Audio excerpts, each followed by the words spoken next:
Why don't you have an accent yet?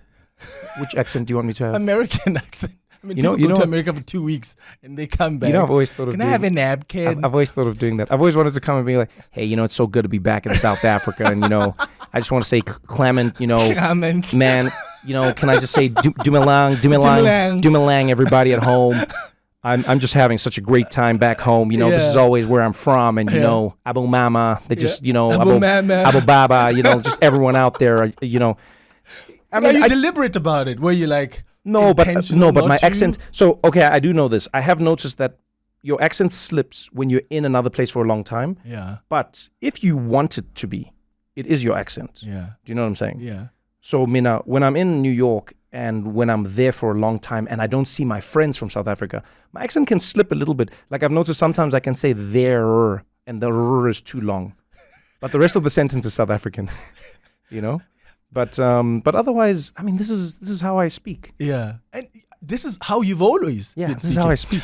What I love about what you've done, even with your platform, and we'll talk more about the Daily Show later on, is how you were so intentional about promoting even South African talent on that platform. I mean, you've invited Zozibini on the platform. You've had Tuso. I think you've had Black Coffee as well, if I'm not mistaken, and not because you were doing them a favor, but because these are people that are also making big moves. They're phenomenal.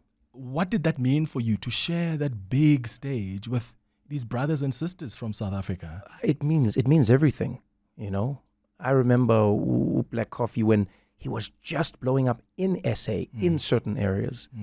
And to then bump into that same name around the world. I mean, now, doing Madison Square Garden, you cannot go anywhere in Europe, South America, Asia, without somebody saying, oh, Black Coffee. South Africa, oh, Black Coffee. I love Black Coffee.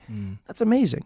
You look at an artist like Nelson Magamo, where this guy is out there doing his thing on his own, essentially on his own terms. And here he is shaking up the art world. I think that's phenomenal. You look at what Tuso's done in Hollywood. It's phenomenal. That's crazy. So what I've loved is exactly what you said. I've loved that I get to, and I got to share a platform with South Africans who are doing exceptional things within their fields, and not having anyone be able to say, oh, it's because they're South African, that's why they're on the show. Exactly. It's like, no, that's a bonus for me. That's right. That's a bonus. Because they're already making big moves as well. So at 11 o'clock, as you heard, we're going to be on our World of Work feature talking about the imposter syndrome. Yes. Do you have that? And have you had it?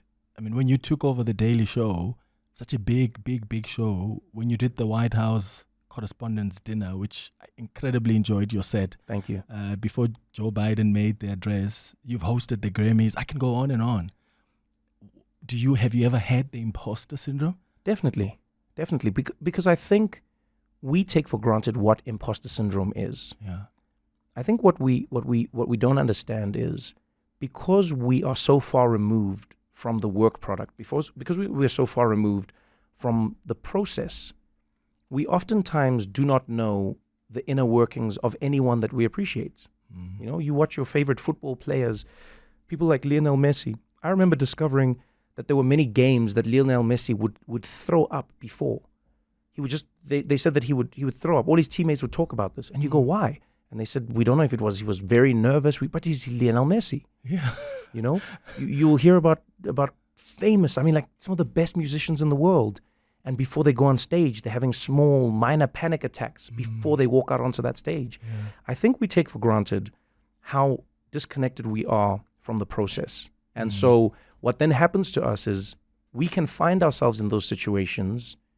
And because nobody has told us what that situation entails, we can then be in a space where we then feel like we don't belong there because we aren't having the inner monologue that matches the outer dialogue that we were experiencing other people with. Jeez, the inner monologue that matches the outer dialogue. Hey, big words, Nkosiam.